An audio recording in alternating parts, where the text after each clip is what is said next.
Dawn's faint whisper. Dawn in Astoria, Oregon always arrives slowly, like a deep breath from the ocean. But that morning, the seaside town wasn't just filled with salt-tinged fog. In front of the Maple Dawn Bakery, where the smell of flour and melting butter usually heralds a new day, something unusual made the street fall silent. A red fox, sitting motionless like a statue. Its ears stood tall, its fur glowed under the pale light. Clutched in its mouth was an ivory envelope sealed with red wax engraved with a lighthouse. A gentle wind chime tinkled, mingling with the distant sound of waves. The clock read exactly 5:12 in the morning, the moment Emily Carter usually lights the oven. But instead of the scent of baked goods, she heard a faint tap-tap, the fox's claws softly clicking on the wooden porch. A steady rhythm, as if it knew exactly the human routine behind the glass door. Emily opened the door, momentarily startled by amber eyes that seemed like burnished gold.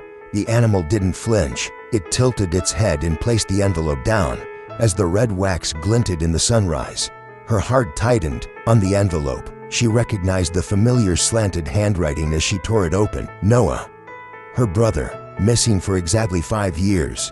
She collapsed on the doorstep, words trembling, chest tight with unshed grief. Tears broke free, unstoppable.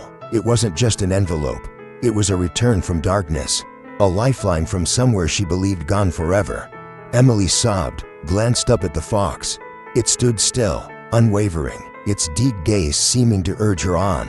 In that moment, one thought pierced her mind. Where did you come from? And why do those eyes feel like they're telling me to follow? She wiped her tears, whispering as if writing her fate. I thought you were just a stray. Until I realized, Noah is still speaking to me, through a wild creature. The Red Wax Signet. Emily bent down, her hands trembling as she whispered, "Good morning, buddy." Her voice trembled in the fog, as if speaking to a ghost. The fox blinked, ducked its head, allowing her to pick up the envelope. By habit, Emily reached for a croissant crumb from the pastry tray to offer as a thank. But the creature paid no heed to food. Instead, it took a half step back, eyes fixed on the envelope in her hand. In the hazy dawn, she carefully broke the red wax seal. A harsh snap echoed, as though awakening buried memories.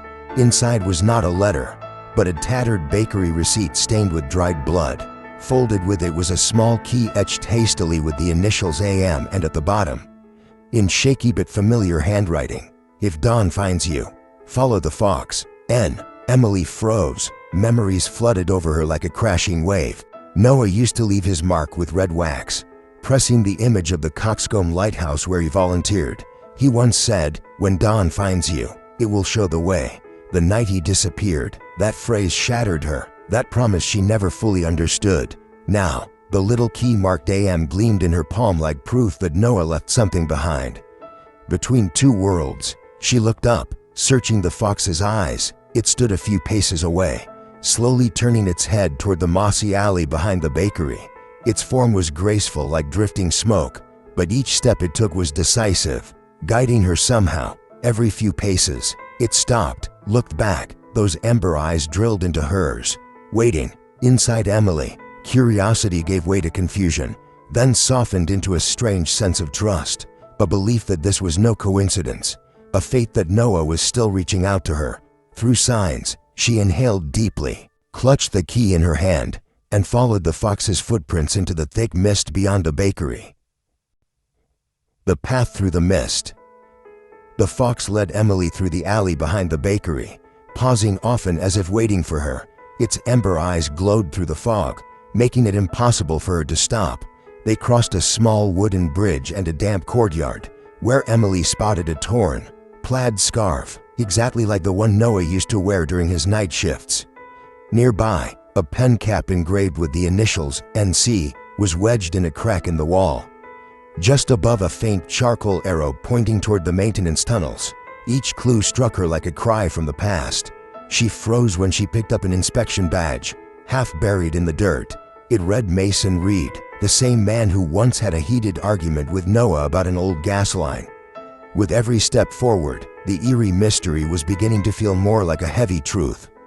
Emily, hands trembling, dialed Noah's number. Static hissed back at her, like wind rushing through metal pipes. Then, the fox gave a short bark and darted toward a sealed maintenance hatch. She pulled the AM key from the envelope and slid it into the lock. It clicked open. A sharp gust of gas rushed up, stinging her eyes and throat. In the dark below, pressure gauges shook violently, their needles buried deep in the red. On the wall, smeared in charcoal, were the words, "Vent first." Emily heard a faint cough, then bolted toward the sound, and found a boy, maybe 14, collapsed near a leaking valve. She wrapped the scarf around him and dialed 911, but there was no signal. The fox blocked the side tunnel marked with a flame symbol, not letting her switch on the light. On the concrete wall, a layer of dust had hidden an old valve map. As Emily wiped it clean, a familiar lighthouse symbol emerged, along with a faded note, "When dawn touches the valve, release slowly." Clutching the key in her fist, she looked from the unconscious boy to the fox. Fear surged inside her, but so did understanding. Noah had left behind a single way to survive. The awakening below. In that suffocating moment beneath the streets, Emily finally understood. Noah never disappeared without reason. He had traced a cracked gas line running beneath the old downtown blocks. He had tried to warn people. He had filed reports, but no one listened. And that badge with the name Mason Reed. Now, it was no longer a coincidence. Reed had covered up the danger in exchange for lucrative redevelopment plans. Emily stared at the dusty charcoal map. Its scrawled markings burned into her memory. The words, "When dawn touches the valve, release slowly," echoed like a message sent across time. Noah had prepared for this day. The AM key meant more than just "at morning." It also stood for air main. And now, on this very morning, the underground system was starting to groan and strain. The boy, Jamie, lay unconscious, his breath shallow. Emily clenched her jaw, fighting back the tremble in her hands. She whispered to the fox, "Guide me." It stood still, golden eyes shining like a lantern. She turned the first valve in the direction marked. A sharp hiss filled the air as gas vented, and the pressure gauge jumped.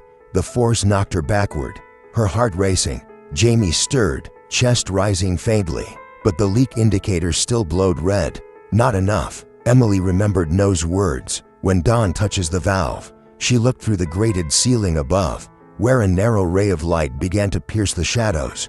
A golden sliver lit up a thin line across the second valve. Without hesitation, she turned it exactly as the light touched the mark. The gauge dropped notch by notch. The hissing quieted. Above ground, the sound of fire truck sirens drew closer. But before Emily could exhale, a voice tore through the tension. "You're not supposed to be down there." At the hatch, Mason Reed appeared, tall, pale with panic. He rushed forward, not out of concern for anyone's safety, but to bury the truth. The fox snarled and stood its ground, fur bristling. Emily stood tall, holding up Reed's lost badge for the arriving firefighters to see. At the same time, she pointed to the soot-covered wall map and Noah's old notebook wedged inside a pipe. The evidence was right there. Reed stammered, but the blare of sirens and heavy boots hitting the hatch drowned out his words. The final pressure gauge settled back into the safe zone. Emily released the valve, knees buckling. She pulled Jamie into her arms, tears falling, not just from fear, but from pain and a wave of relief. Somewhere in that claustrophobic tunnel, she could feel Noah's invisible hand still guiding her.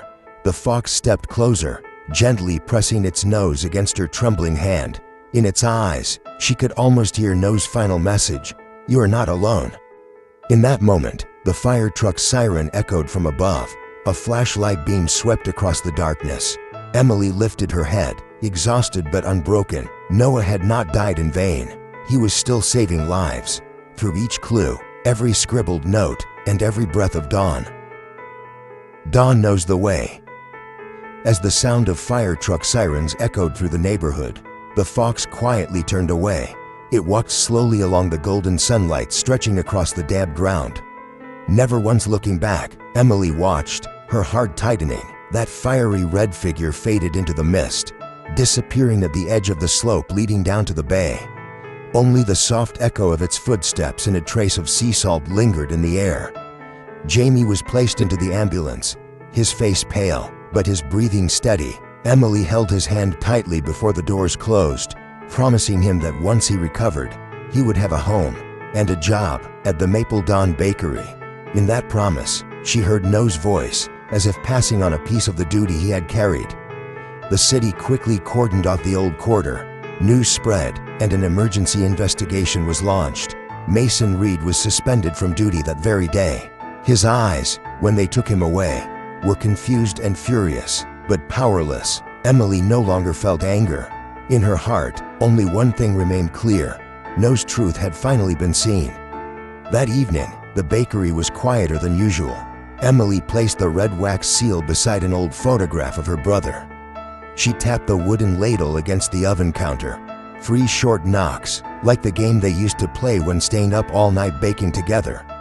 The sound echoed through the empty kitchen, but to Emily, it did not feel alone.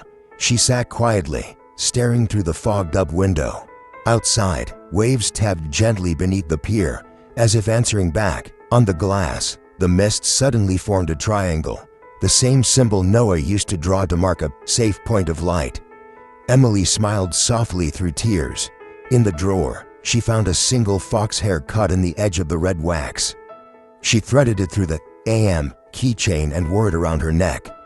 From now on, every morning when she lit the oven, she would open the door 1 minute earlier, just to listen, because she knew, if the underground ever groaned again, the call of dawn would find her once more. The Interspecies Call. The story in Astoria had come to an end, but its echo had not. Emily understood now that salvation sometimes arrives from places we least expect. From a wild creature, from eyes that cannot speak but feel everything. Noah was gone, but his voice still lived on, in the silent steps of a fox, in the lingering rhythm of every sunrise. The empathy that crosses species can save lives, if only we pause long enough to listen to the quiet signals of nature.